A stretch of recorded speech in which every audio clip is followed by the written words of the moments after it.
Hello, everyone, and welcome to the Xsolla Diamond Club special panel. This is the Community Managers Roundtable.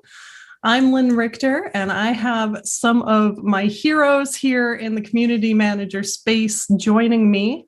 Let's go around the table. Evan, let's start with you. Why don't you give us a little bit of an introduction, and let's kick off.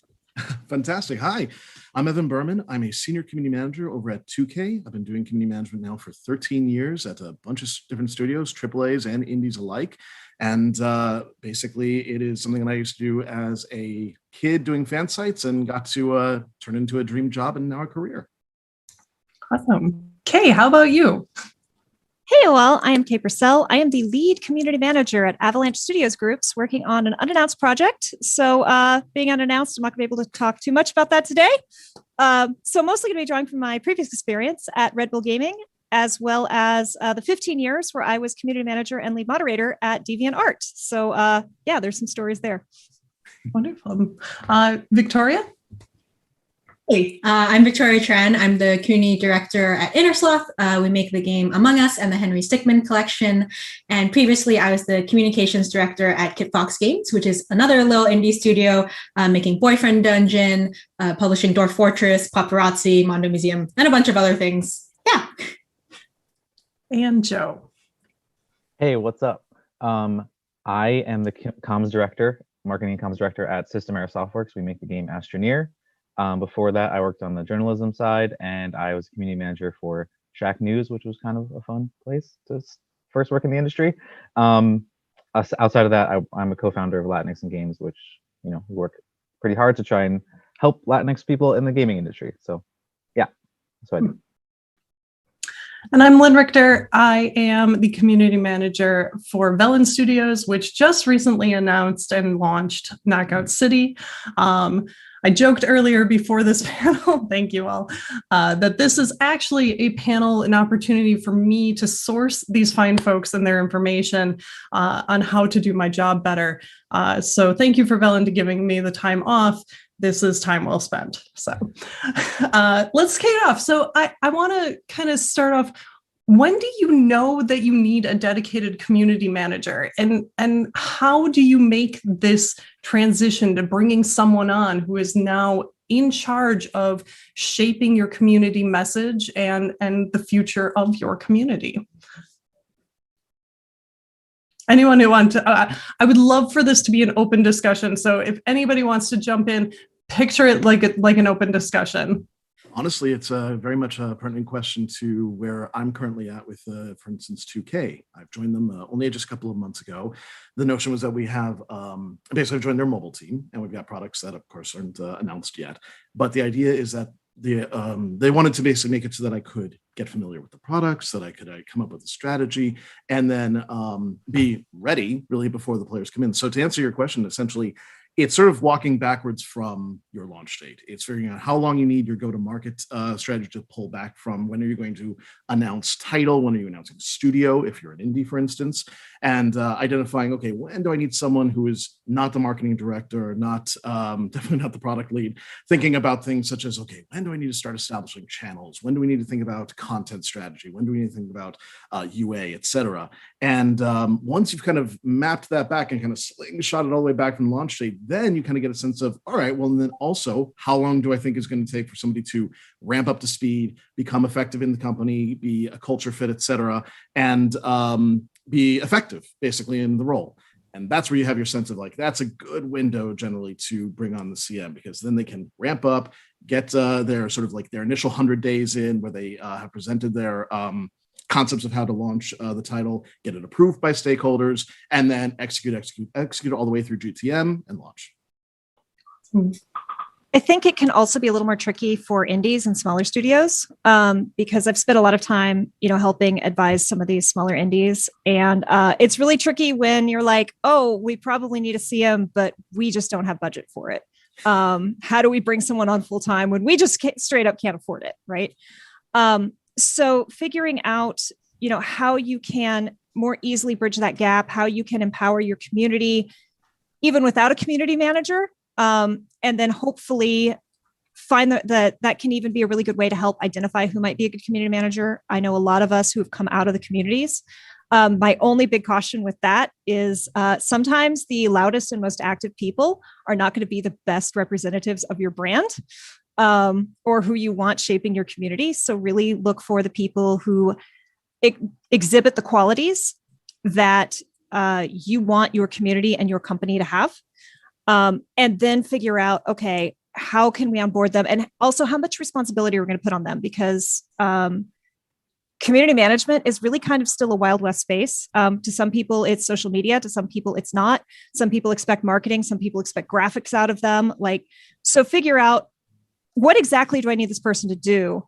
Calculate how much those skills are worth. And then okay, if I can't afford to have a person who knows how to put together a marketing plan and make graphics and handle social media and grow the community, maybe I need to break that into a couple different positions and just have the community person focus on this part. Looks like Joe has some thoughts. Oh, sorry. No, that's fine. Joe, do you want to go first? No, you got it. You're good. Okay. I was gonna basically agree in that, especially in the indie space, it is much more difficult to kind of determine when you need a community manager, because at the same time, you're probably pitching your game, you're probably seeing if there's a publisher, do you even have the funding, do you have all of that stuff. So oftentimes I know one of the biggest questions for indie studios in particular is when do I need a community manager, because I don't have the budget, so I need a budget for it. And also what if I'm just a solo dev, I don't really have enough time, and I have to do programming, I have to do the art. And it's one of those instances where I say, well, then you have to also budget, because time is also a resource that you need to budget for. So if you do not have, if you don't have the time to do your own community management, to think of the content strategy, to think of it as soon as possible, because for me, whenever you need a community manager, I'm as soon as possible, because they're thinking of your community, they're thinking about the values, they're thinking about how things are going to scale, they're thinking of if something goes wrong, how is that going to be handled? You need that as soon as possible. And if you don't have the budget, if you don't have the time for that, then you need to hire someone. If you don't have the budget for that, then you need to cut some part of your portion, some part of your day, either from art, from programming, from design, from narrative, from something, to also give time to think about your marketing, your community, your values, all the kinds of things that will help you long term when your game finally comes out or when you finally find that publisher. Yeah, I agree. Just speaking from personal experience, with Systemera, they didn't have a community manager. They had a marketing plan, but when it came down to doing that work, you have a bunch of different people on the team who are making music, who are making art, who are engineers, and they're all taking their time away from that to work on these things. And even that context switching is actually kind of hard to do, to take yourself out of your own ideas that you want to advocate for, and to picture, you're the founder of a company and maybe you want people to perceive things a certain way, and then it doesn't necessarily hit that way, and it's harder for you to disconnect yourself from that. So I think it's good to have that stuff early. And then I agree, if you're not going to have that time, or if you don't have that budget, then plan the time and separate it out and try and create clear lines of delineation, and also split up all the things that Kay talked about, right? There's so many parts of it that people are not necessarily thinking about. It's you want to have social posts, but who's going to make all those materials and all that art and all those things? So it's a huge aspect of working, and I think my answer would be no time is soon enough. But yeah, I agree with Victoria. I think a lot of companies think that they don't need a community manager until they have a product that they're putting out. And it's very easy to think of it as, oh, well, we'll just hold off on this until it's a necessity. And it sounds like almost what I'm hearing from many of you is that if you had had more time, maybe in the beginning, do you think you would have had a different strategy, or you would have been able to react to the community better, or plan ahead? So is there anything specifically that you would say to companies who are taking that and putting that off to try and push them to make that move quicker? We'll go backwards. How about you, Joe? Cool. Yeah, I think another personal experience from Systemera is they didn't have necessarily all the channels that they wanted up when the game started to actually take off and do really well. And so then we had to retroactively kind of infiltrate the spaces that were actually being really popular, like Reddit, for example. That was a pretty big one where we had no presence there. And there's we can have a whole conversation about whether you should have a presence there or let it be a community run thing. But like, we didn't have a community Discord. And so there was a community run one. And then I kind of had to go in there and be like, hey, here's the values of what we want to do. And here's how we want to run a Discord as a company. And like retroactively doing that was pretty brutal. And I wish that didn't happen. So I would say, even just securing the spaces and like other people mentioned, creating the kind of values and structure that you want, so that way you can at least have a control over what's happening is going to be really important. Yeah. Also speaking retroactively, so for a little bit of context, I was brought on to Sloth to work with Among Us after it blew up. And they didn't have someone dedicated to community management before or at the time of Among Us blowing up. So when I came on, I was like, and this is no hate to the team, right? They were like 3 people. There is no way that they would have had the time or even, been ready for something like this. But now it's like there's a lot of catch up we have to do. And there's a lot of things that would have been nice to have if they had someone who had been dedicated to community, like a reporting system.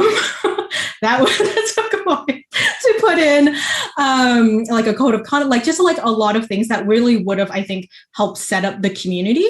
Those hopefully would have been in place if they had like, someone more dedicated to community, or if that was like a thing that they had put more time into. But again, it's like one of those things where like looking back, of course, but now whatever, like that's what we're working with. So it's one of those things where it's like, you want to be prepared for these things, but also like a community manager helps you be prepared if something doesn't go well. So for example, when I was working at Kitfox, it wasn't a guarantee that a game we released would make a profit at all, right? So in those instances, right, like, okay, so like, what are your contingency plans? What can your community manager do? How can your community like rally together to help you out? And will they be there, like, even if your next game is sort of a flop, like, will they be there for the next one? Will they be excited? Will they still want to support you? That's a whole thing that I think is really important when it comes to community management and making sure you aren't just reacting to things. Because when you hire people, it also takes like a month, right? So Sloth reached out to me in, let's say, September, and I couldn't start until November because I had other things to do and I had a game to release for Kitfox. So it's a lot of different things where like you want to make sure you're ready for this before something blows up, and then it's too late, and then now you're just playing a lot of catch up. Yeah, a lot of what community managers can do also is help you see around the corner.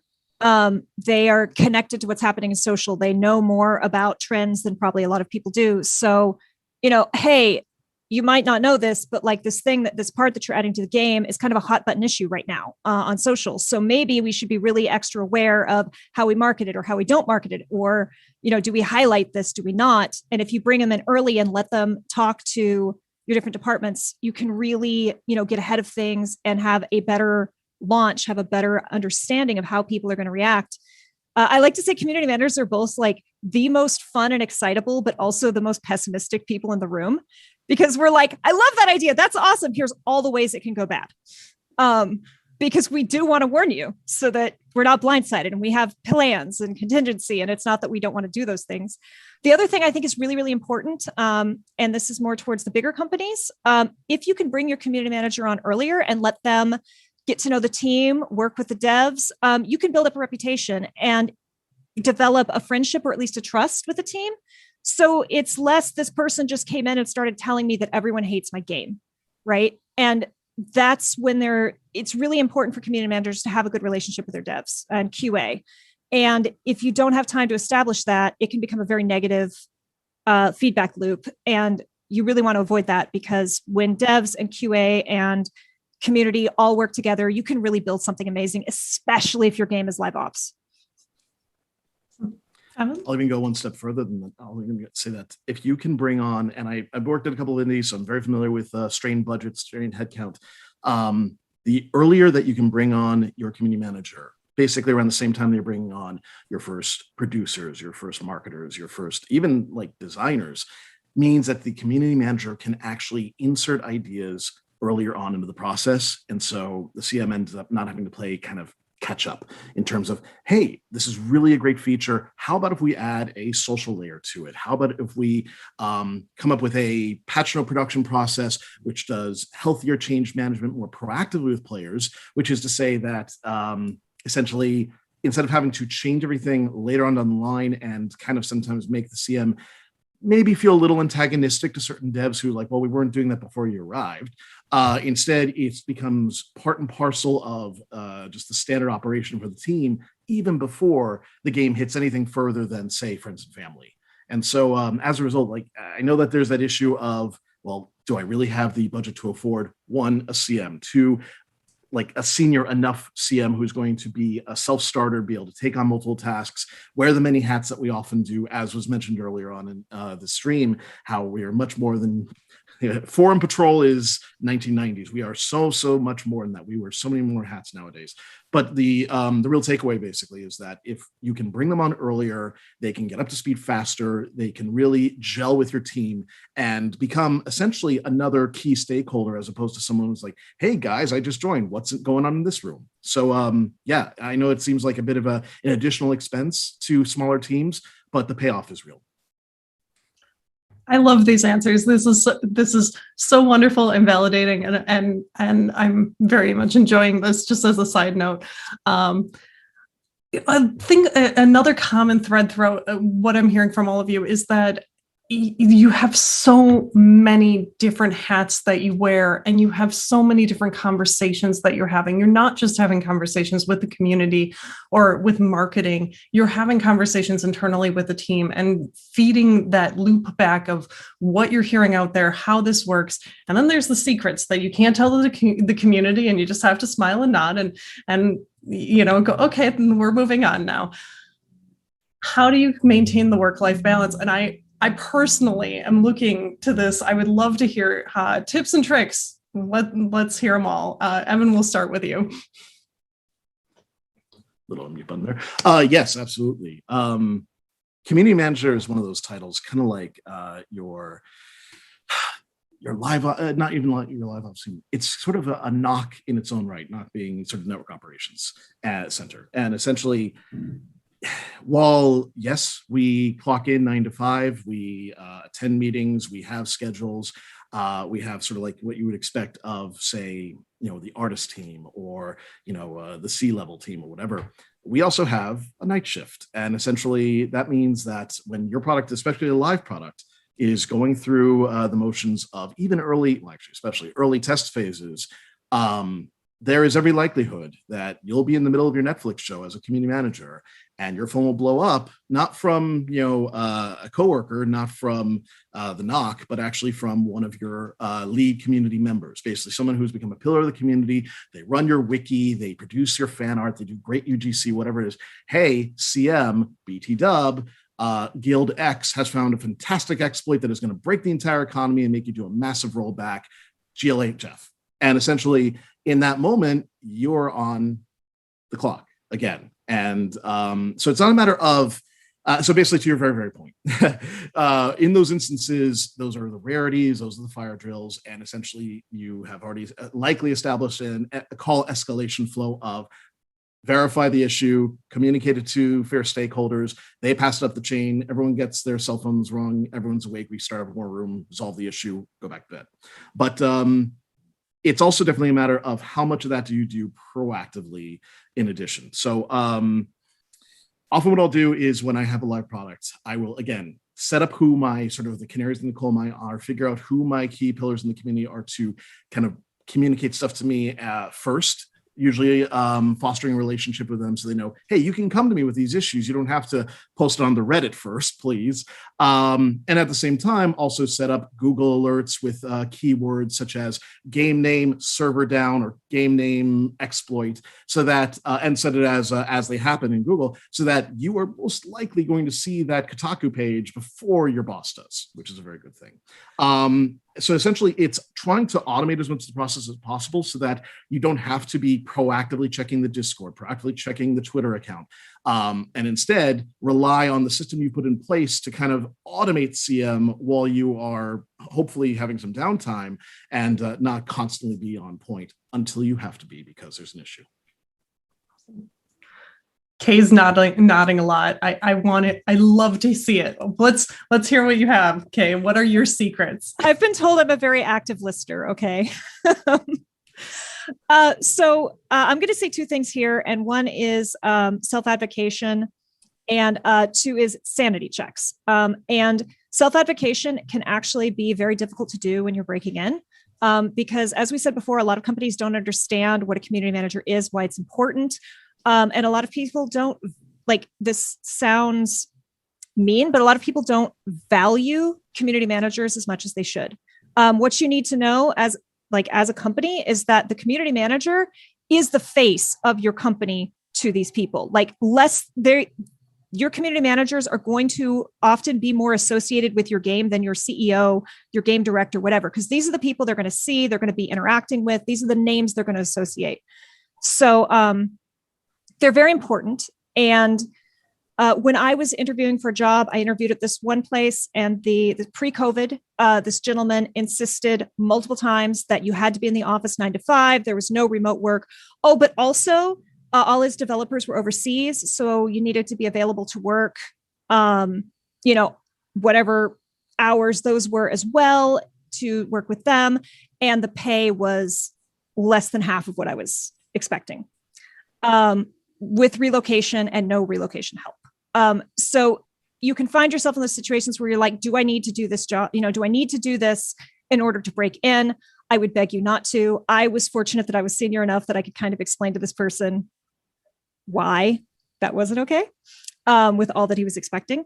So when you start looking, set some hard boundaries. Yes, you're going to have to be on call, but you shouldn't have to work 9 to 5 in an office, plus have 4 hours of on call, plus be expected to do weekend work. Like, really give yourself a sanity check of hard boundaries of, okay, maybe in this sprint, when something really big is happening, when we're about to, yes, you're going to work those hard hours, but you shouldn't be expected to do that day in, day out. Another thing that we do, and this also touches a little bit on a question we got in chat, which was make informed decisions within their communities. Set yourself up some sanity checks. I talk a lot about the vocal minority. You're going to have people in your communities who have very strong opinions, and they're very loud about it, and they are not speaking for everyone. It's a little group of 5 or 10 people, but they are being loud across social. They're yelling at you. So you really need to set up some of your data points and, find those community members that you trust, who give you, you trust their feedback. They generally speak for most people. Set up, if you sprinkler sprout, whatever your social tools are, and start checking. Hey, we're hearing a lot about this. And then, okay, well, let's look. Gameplay didn't drop. Hours played didn't drop. People aren't avoiding this item or this map that these group is saying is terrible. So give yourself some sanity checks so that at the end of the night, when you're laying in bed and you're going, am I wrong? Is it broken? Are these angry people right? You can go like, no, I looked at the numbers. We're good. I'm asleep. Victoria, do you have anything to add to that, either in the sanity checks, time management, or how to make sure that you are making informed decisions? Yeah, I think like the work-life balance, I feel like is like a question I've heard on every single like community manager panel, right? Like everyone's like, oh God, how do we do this? And it's like everything what they've said, like, and the sanity checks, and also like remembering that social media is such a loud bubble, especially Twitter. Twitter has like this way of just sounding like the loudest thing in the room, and it's the entire world. It is not the entire world. You check your stats in the back end. I think Twitter accounted for 0.02% of like Among Us's success in like when it was like really blowing up. Like, it's fine. It's fine. You'll be fine. But I think like when it comes to like work-life balance, it's so contextual. It's like how every community is a special butterfly. So is your mental health and your self-care and whatever you do for your own work-life balance. Like personally, like I found just walking away from things, like, which is something that everyone says, but also having things that aren't associated with games at all is really helpful for me. But also understanding that like in the community space, there everyone is usually quite welcome and open to talking to each other. Like, I think it was last month I reached out to Joe because I was like, Joe, I have no idea what I'm doing. Can you help me? Like, please help me out. I have no idea what this means. I don't know how to do this. How did you handle it? And it's one of those things where I think like just having that sense of solidarity and understanding like, okay, like this is normal, or like this is something someone else has struggled with. And then checking with yourself, honestly, if community management is the job for you, like this is something that I think like a lot of people will switch from community management to something else. If that's what you want to do, great. But it's one of those things where it's like, you need to also understand that as much as you care for your community, and I understand it's like your child, right? You're taking care of these people, you're talking to them every single day. At the end of the day, like it's still a job, and a job will not love you. The community can love you. You can love the people that you work with. You can love the game itself, but the job itself will not love you. So you need to be able to take care of yourself and understand the ways that you function and the ways that what things affect you and what things hurt you, and figure out like, is this the right thing for you? That's sort of my tacking on to what everyone else has said though, because I agree with them. I'm going to jump in real quick. I'm sorry, I know I went, but I got to tack on real quick. We as community managers, sometimes people put us in a space to try to make us therapists. We are not therapists. We are not in a position to be able to do that. And if you find yourself in that position, you need to disengage because it's not good for you. And it's also not good for that person. Don't try to fix everyone. You can't. Take care of yourself, take care of your community, and know when you need to draw a line and suggest they go elsewhere. I think that's a great point, Kay. That there's a lot of games nowadays that are trying to take a very wholesome approach, and they're trying to foster very positive communities, and that is a wonderful thing. And we need more of that. But unfortunately, the backlash for some of them has been that people are viewing them as therapists or therapy, and that isn't where they should be going. So new challenges in community management popping up every day. Joe, did you have anything else that you wanted to add to that? Yeah, so I wanted to second using data to make informed decisions. I think it's super huge. It lets you like close a lot of loops of yourself, kind of like, just staying up at night, like the example. So I think that one's a huge one. And it was a bit contentious for us because, sometimes when you say data to people and say, oh, we're going to have a external privacy policy because we're collecting like player moments or whatever, like that's a really hard thing. But I just explained it to the community, like it just helps me do my job better for you. But the thing that I would add that has been kind of a journey for me has been figuring out how much time I have, and then defending that time within the team. So being able to say, hey, listen, not to blow up anyone's spot, he'll probably know who I'm talking about, but hey, co-founder, you have this really cool idea about something. If we want to do this, that just understand that like, here's what I would have to lose in order to do this, or here's what is possible with the amount of time that I have. And that took a lot of time for me to figure out, to feel confident to actually have that conversation, but then also to just figure out how much time I actually have in my day. And so I have a producer that I work with on the team, and like that doesn't normally happen, but she like manages my time, and like we look at it every week or every other week. And like when I want to add something else, she's like really good at being like, hey, you're already at 9 days in this sprint. Like, come on, what are you doing? And so having that sort of mental understanding of how much time I have, but then also being able to say to people and be realistic about what you can and can't accomplish. I think that's a huge one too, that we could probably go on for a long time. Like, hey, I could do 20 more tweets because you see, to use Victoria's example, because you see other people doing lots of numbers on Twitter, but like actually it wouldn't be that good of a use of my time. And the other thing that I'm working on right now is actually moving units, or is actually keeping people engaged. And so understanding those things and then being able to articulate them to people on your team is like super important, and has helped me be able to defend my own time and be like, I'm not going to work tonight because if I do this silly thing that like, we thought maybe might be cool, I have the information that lets me know that it's not going to actually be a good use of my time. So I try and like defend my own time as much as I can. Good information. I want to come back to something that Victoria touched on a little bit in the loudest voices in the room kind of thing. With so many platforms being available now, you've got Reddit, you have Twitter, you have Facebook, you have Instagram, you have TikTok, you have Discord. I mean, and there's new stuff popping up all the time. But I mean, those are just some of the big ones that come to my mind. how do you decide which of these that you need to have a presence on, whether it's you yourself as the community manager or as the brand? And I know there was some conversation about like, stake your place out a little bit, but it's one thing to have the handle, and it's another thing to actually use it. Since this was kind of your topic, Victoria, do you want to kick us off on that? Yeah, sure. And I mean, I think like this is like a trap that I think a lot of people fall into, of like, I need to be on every single platform and maximize my impressions and do all that kind of stuff, which I would advise against, especially for indies who don't have a lot of time. And this is also like based on data, right? So like, and this is a little bit different because social media doesn't necessarily always correlate with like actual like click-through rates or whatever, like whatever measurement you're using.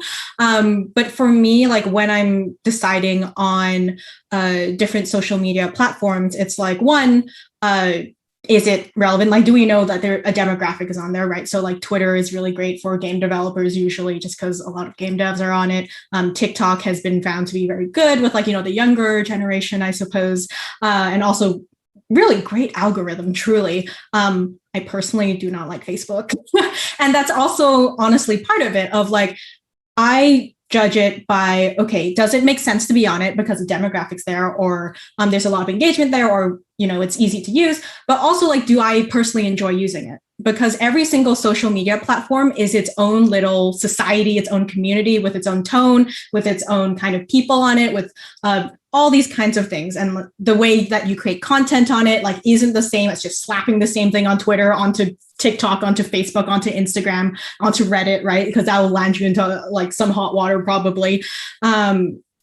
And basically, if I don't enjoy being on it, if I don't necessarily enjoy like creating content for it, or being on there because I have to be like the voice of the community, then I'm going to ease off of it. I'm not going to focus on it that much, or not be on it at all. And this is, again, like where the data comes in, where you would track like, okay, how are the impressions? How are the engagements within the impressions? How is all of that going? And then this will probably take some time, right? Because you're building the community, but as you slowly see like what numbers maybe aren't growing, or what engagement is like isn't really happening, then you can slowly drop off. At least that's how I've done it. Slowly drop off things that you're like, you know what? This is probably not worth my time. I could put it into something completely different. Awesome. Anyone else? Joe, did you have any thoughts on that? I agree with I mean, me and Victoria talked about this recently. We kind of like both looked at each other and we're talking about Steam forums, for example, and we were just kind of like, I just admitted like I don't look at them very often, and like there's a community of people there who are chatting, but it's just like not a place where I could spend a lot of my time based on how much time I have. It's like being able to actually be embedded in this space and not be kind of forcing yourself to do things that aren't actually helpful, or you just don't enjoy, I think is really important, because there's nothing worse than trying to create content for a social media platform and looking like you are completely out of your depth. I would much rather be completely silent than look like I have no idea what I'm talking about and make a fool of myself and represent the brand poorly. So absolutely. Okay, Evan. Yeah, I would just add a caveat to that. I think that there is importance to being able to secure the channel first, even if you're not going to use it. If you leave at your game on, new social media platform.com, it is going to be grabbed by a fan or a detractor. Or someone who's going to park it, and then when new social media platform.com becomes bigger than the ones you're currently using, or worse yet, it's where the bulk of your players live, you're going to be sort of over a barrel. So essentially, it's kind of ridiculous, but like when, was it hello.com, I think came around a while ago, and then Parrot, and then another one, and I don't think you need to be on Parlor, but basically, if you were to jump on these channels as they come up, it's important to grab them because you don't know if they're going to become big later on. At the same time, much like what's already been said, picking and choosing which channels to actually produce your content on, or at least echo the content that you're already producing to get more mileage out of it, is important, because there's definitely that urge to say, no, I can hit all the channels. It's not a big deal. It's a matter of a couple of keystrokes, right? Well, yes and no. If you're just going to be literally parroting out the same stuff like an RSS feed onto these channels, Yeah, sure. But if you're actually going to try to engage, make the content custom to the channel, there we go, and make sure that the format is going to work for the for how the channel is consumed by the people who live on it, then it's meaningful. But if you're not, it could be seen as disingenuous, or worse yet, just sort of like, again, an RSS feed. So picking and choosing is very important. Being realistic about how much bandwidth you can actually apply to it is important. And then also communicating those bandwidth costs internally, so that leadership is aware of, hey, we are going to choose these channels. We're going to choose to, sideline these other ones. If we want to change that balance later on based on what the data shows us in terms of engagement, click through, what's actually moving the needle on a level of the bottom line, then that's something that can happen, like, again, after 3 months, after 6 months, after you've assessed what your current collection of channels that you're actually supporting is doing or is not doing for you. I also think it's really important to know and admit what you don't know. I am not a master of social media. When I started community managing for DeviantArt, our rival was MySpace. I have been doing community management since before Facebook existed. And when I was applying for jobs, a lot of people would be like, oh, you've been in the industry 15 years. You must know everything about Twitter. No, I don't, because I wasn't on Twitter when it started, because we were like, what's this young startup weird thing that's so limiting? We're not going to use it. And we were wrong. So while I am learning, I am very eager to rely on social media managers, to turn to my data teams. And if I don't know something, the important thing is to know who to ask. That's one of the best skills you can learn as a community manager, is to be able to say, I don't know, but I know who to ask. And if you can do that, you're going to have a much easier time. I couldn't agree more. Also, just add, there are community managers who are learning to become data scientists. Not all community managers are data scientists. And in fact, often the best ones are going to be more focused on the core soft skills, maybe some of the ancillary content creation. But if you want a true dyed-in-the-wool data scientist to get the best possible meaningful insights, hire a data scientist. They'll be fantastic. They'll work alongside your community manager. Your community manager won't have to be knee-deep in spreadsheets while at the same time having to deal with a forest fire on your forums. It will be of a benefit to you, even if it seems like an additional headcount and a potential unnecessary cost, whereas you can get a 2-for-1. It means that you're going to get less valuable bandwidth out of them. Good advice. I think, somebody had wanted to know a little bit about this, and I personally am looking at how to track not only the data from internally of what are your players doing versus what they're saying, but how is the sentiment changing? And there are tools out there. I believe SpikeTrap is a great one. I'd love to hear some of your other ones. We are constantly in it, but as to some of your points earlier, hearing the loudest voices in the room doesn't always give you an accurate representation of what people really think about the game, and conversely, what they're doing in game. So how do you make these determinations? What are the tools that you're using? Evan, if you want to speak to this first. Gladly, yeah. It really depends on the community manager's task list. I'll start with that because, much like was already said in this very stream, the title community manager has expanded to go much beyond what its original scope was. Now, granted, in the late 1990s, it was basically a sense of someone who was a bored rat who's going to be on your forums all the time. That has gone so far and beyond the pale, and there are so many more platforms and environments for the community manager to engage with. There's so many more activities that the community manager is often going to be responsible for. Usually, it's also the organic content production house, while at the same time maybe being your live stream host. Sometimes it's even your influencer campaign manager. I mean, there's a whole slew of different things. So usually it depends on what the discipline is. When it comes to the community itself, I like to, if possible, get Google Analytics on the website traffic, on the forum traffic, on any sort of insights that I can get from whether it's a first-party platform like, say, website, or if it's a third-party platform, say, like social media. I like to take the analytics, find a way to dissect it in a way that's meaningful to my team. But again, not have that be my like my day-to-day, in the weeds on that stuff. So essentially using, honestly, the organic analytics tools for those platforms, like I said, for Google Analytics or whether it's social media, tends to do an okay job. There are other options out there. They tend to be crazy expensive. If you're an indie studio, frankly, start with the organic, start with the native tool rather, see if you need something more.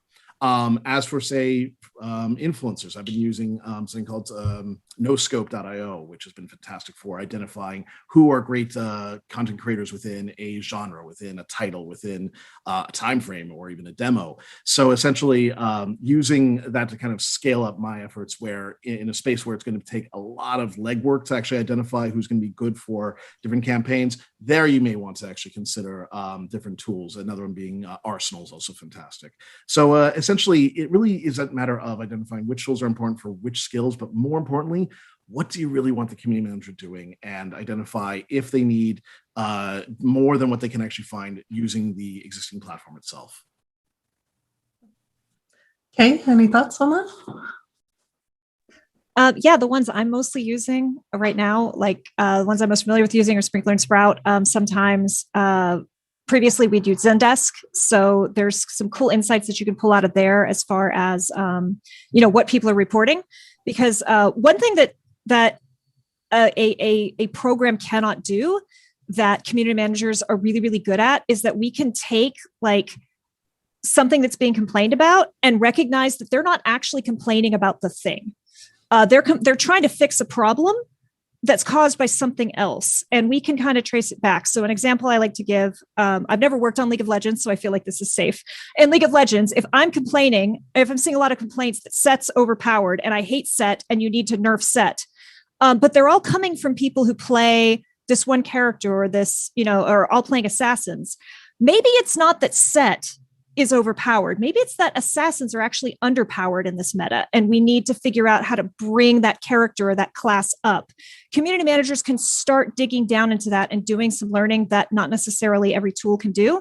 So really, you want to find the tools that will enable you to get the information you need. And unfortunately, the information you need can vary wildly depending on what you're doing as a community manager. Victoria? Yeah. So I think it's an interesting thing, I think, for Among Us, just because, right? Well, we do use Sprout. I have Sprout. I don't use it for sentiment analysis at all. I use like literally organic native things for sentiment analysis, because with Among Us, one, the memes around it, it's just like, okay, I can't actually tell, because like at this point, I know there's several people who have notifications on. Whenever I post, it's dead game. Anything I post, gonna get the dead game reply, right? I'm like, okay, I get it. So I can't track sentiment from that. And also, like when it's a game about getting angry at each other, murdering, killing, lying, all the terrible things, like the sentiment report, like just it's in the gutter. Like there's no way it's helping me out. So one of the things I think that is really nice, like when it comes to sentiment analysis and organic, and also the fact that right now, like I'm the sole community person, but also we have like a customer service team helping me out. We have Discord mods, we have the Reddit mods. It's maintaining those relationships with those people, and like they're kind of like the funnel in which like they gather information for you, right? So customer service, they tell me like, okay, like these are the biggest things that people are reporting. Also, you can see like the difference between like 1 week to the next week. Like, okay, like how has this changed? How did it compare to the last time we had an update? Grabbing data from other people and like, comparing it and seeing how things go. But also like, yeah, like no one will know weirdly enough, the people who know your community the best will be the mods, and mods are worth everything in life. I would die for our mods, right? Like the Discord mods are the ones who are telling me like, hey, like a lot of these people are getting these issues. Hey, I have no idea how, like what this means. Can you look into it? Reddit will tell me like little suggestions and stuff. These are the things that you need to like, pay attention to. And that's why it's like building that repertoire that Evan was talking about, of like really getting to know your community, and creating that sense of trust will really help you out in the long term when it comes to figuring out the sentiment, and not having it just like all be on you, but to like, really have other people helping you gather this data and information. I was waiting for someone to mention mods. Thank you for that. Absolutely. Joe. Yeah, I think I'm kind of in the same boat as Victoria, that like there are ways for me to gather lots of data. But I think that most community managers or just most people who are working in that space, they're worth their salt when they can take that information and, like Kay said, sort of contextualize it in a way that helps the team. And so, that context is what you're there for, right? You are the person who's most embedded. You speak the language of the people that are in your community.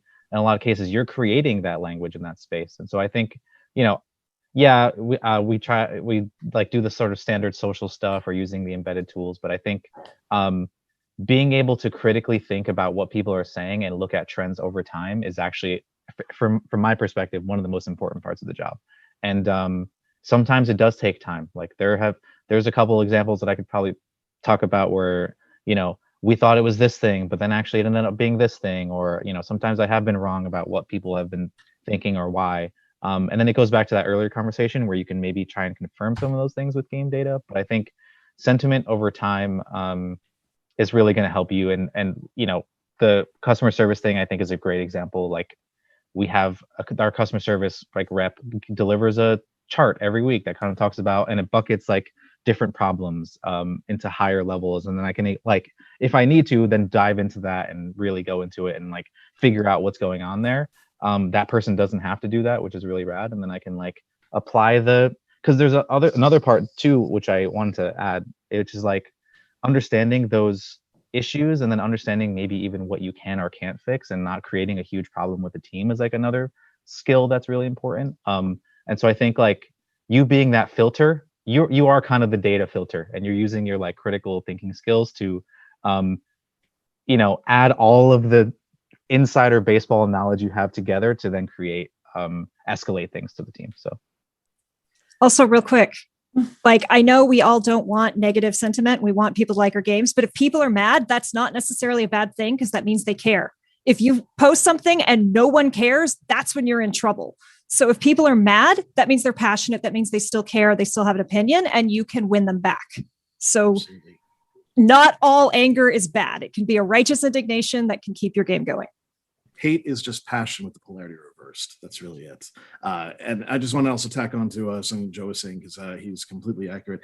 I was kind of poo-pooing having to purchase third-party tools or platforms or anything to do heavy data monitoring. What is most important, first and foremost, and you can definitely explore these tools later on, but first and foremost is setting up process and setting up feedback flows and trust and sort of alliance between community manager and developer, producing sentiment reports, feedback reports, hot topic reports that are actually going to be useful and meaningful for the team in a format that is also both legible, and they're not going to go, oh, geez, another report from the community managers is going to be a drag. Instead, make it really top level, easy to digest. I like to say it's kind of like chewing their food for them.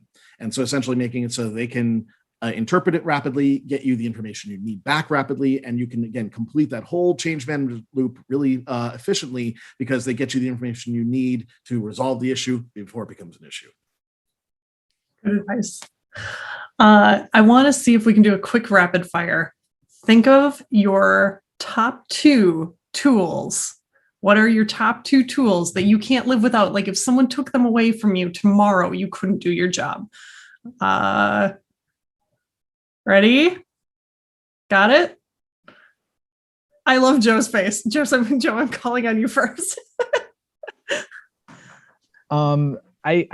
Tools. I think a clear, I live in Slack, and I know that's not necessarily a social tool or community management tool, but I think our company does a really good job at sorting out information and displaying it in a way that leaves people out of conversations that they don't need to be in, but also can loop them in when you need to. We've also been using Zoho Social, which is a platform for pulling together lots of different social media platforms. Those are my 2. That's my answer. Awesome. Victoria? I'm not ready. All right, we'll skip you. Kay. I'm going to go super basic. Google Alerts and Google Docs. All right. Yeah, that was good. You beat me to it. I was going to say Google Alerts and Excel. Okay. Yep, just the 2. It's easy. Heck, can I steal it? I was literally going to be the internet. I was actually about to say Discord for a time there, because a platform that went from being a tool to being its own social media platform in its own regard, but that was a little too broad for me. So, well, but also I went with Excel instead. There's some amazing community management groups and resources, and just game industry resources on Discord. And if you are interested in becoming a community manager, like look for Reddit, go onto Reddit. Like it's ridiculous. Go to Reddit to find a Discord for community management, right? You will find it. It's awesome. Actually, that leads right into our next question. We're at almost the end here. Can you give some advice, tips, and tricks on how to become a community manager for those who are interested in trying to break in? Okay, since you kind of started leading in, do you want to kick that one off? I set myself up there. I am one of the success stories in that I was a volunteer moderator for the chat program DAM on DeviantArt. Like I was their first volunteer brought on for that, or the first batch, and went on to work full time. And then from there transitioned into video games. So find places where you can volunteer and build up those skills. It is a skill you have to learn. You really do want to be in a space where you can fail, because you are going to handle a situation badly, and you would like for that to not be your first job at a AAA studio when you do that.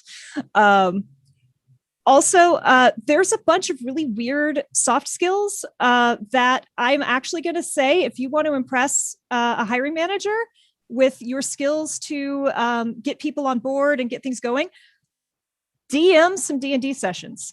If you can keep a D&D campaign going, you can be a community manager. Pro tip from Kay right there. That's the clip right there. Evan, do you have any tips for newbies?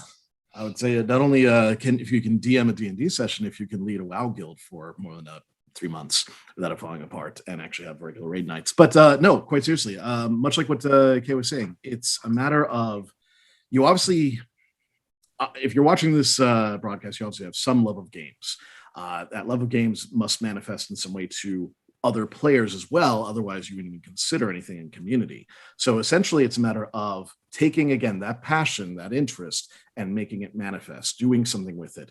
Much like Kay, I also started off as a volunteer content creator for a fan site for Hellgate London back in 2007, and essentially did all this work for them, helped actually administrate the website, did some videos, did some podcasts, and eventually got the job on the game that I was already doing it for, volunteer based. And now 13 years later, yada, yada, yada. The reason why I highlight that though, is because it was a matter of, I'm not just a fan of the game. I don't just play it a whole lot. I don't just run a guild. I also was doing great user-generated content, UGC, the acronym I used earlier, sorry, without explaining it. I was embedding myself in the community. I was identifying what the core issues were. I was actually acting as sort of a conduit for the studio, because the studio didn't have a CM doing a lot of communication at the time. And so it was a matter of like, oh, the fan site is actually doing a lot of the legwork for us. And essentially, it's a matter of, if you can identify that gap, that sort of a vacuum, and if you can put yourself in there as the vacuum, as the key communicator on behalf of the community, or conveying updates from the team, even in a volunteer capacity, even if it's a matter of updating a wiki, that's at least doing something more than just saying, well, I'm a fan of the game, so therefore hire me. Or I'm really, or my kill death ratio is amazing, therefore hire me. And so if you're taking that passion and applying it, making it manifest, you will actually have a portfolio to then rely on when you're then in the interview. Joe? Yeah, I mean, I honed my skills on the internets, I guess, operating in forums in the 2000s. I was like super into the band Glassjaw, and I was on their forums for a long time, and the B9 boards in the East Coast for all the hardcore heads out there. And so, I think just being in the spaces and showing that you have a proficiency for communicating well, for, being able to understand what people are going through, it's definitely a place to start. I think also you definitely don't want to, also on the flip side of that, you don't want to just be like working for free for a lot of different places and feeling like you're just doing a bunch of work for nothing. So if it's something that you're passionate about, like the things I mentioned, I loved bands at the time, and I wanted to like chill in those spaces and learn about how they operated. Then it's cool, but definitely also make sure you defend your time and make sure that you're not just like going around trying really hard to impress people, because I think that passion is also really an important part of it. Victoria? Yeah, I think so when it comes to like, as I think Evan said, like you need to have a portfolio. So right, like when programmers apply for jobs, they have game jams that they can like submit. Like I have a game that I've made. Here's my thing. Community managers, they get the opportunity to like work in forums, work in, I don't know, blogs, or, do all the kinds of things, do their own kind of content creation. And I think I have a little bit of a different background in that I never hung around in forums. I was a lurker. I was like, I'm not participating in this. Are you kidding me? Talking to people online? My parents told me not to. All right. So I grew up not thinking I'd be in games. I was not part of that. So I didn't have like that kind of background. But what I did have was like actual marketing experience. Like I've worked in like digital marketing. I've done social media for like a completely different like industry. But the fact is that I knew how to translate that into like, people are impressed by stats, or people are impressed by when they know you can grab data and like actually translate it into something that people can understand. And I think one of the really cool things about community management is that you need to know like where you actually want to be, and like not just like a dream game, but like just kind of like what kind of skill sets do you have, right? Every community manager has their own flavor of community management, I guess, right? My kind of way of working with communities, it's very different from Joe's, it's very different from Kay's, it's very different from anyone else's here. And that's not saying that it's better or worse, it's just different. And there's going to be different studios, whether it's AAA or indie, who need different things. Some people are amazing at content creation. I cannot slap together a graphic to save my life, right? It's like I can, it's not going to look great and it's kind of janky, but that's sort of the thing that like works for Among Us in its own way. But other places will want like, really beautiful, like wholesome, like graphics, let's say. And that's a whole other thing. And knowing like where your actual, like how you stand out, because no one has your specific skill set and your specific experiences, is a really good way to kind of set yourself apart from everyone else who's like, yeah, like I love games. I'm really good at this game. And I've moderated a forum once, right? It's finding out what your like special like spice is that will really help you out, I think, when it comes to being hired. And learning how to state that special spice. Yeah. Like I like to say, I consider myself the ringleader. I'm not in the circus. I step into the spotlight long enough to say, look here, and then I step back and let everyone watch the show. Bring them all together and then watch what happens. If you'll allow me, I actually also, I wanted to add my own little 2 cents to this. I wanted to become a community manager. Actually, I went to a panel that Victoria happened to be on at PAX. I think I've told you this previously. And I didn't even know that this job existed at that point, but I was hooked immediately. And to Kay's point earlier of join groups, join communities, be a part of them. I've seen Joe and Evan both floating around the community space for quite some time. I met Kay through the gig, making those connections, those actual connections, and learning who these people were, and starting to look up to you and be like, oh, I want to be like them someday. And now here, very wholesome content. Here we are all together on a panel. So this has really made my day, maybe my month, that plus the launch, and I'm just floating over here. So I think we're pretty much out of time. So thank you to all of you for giving us your time today.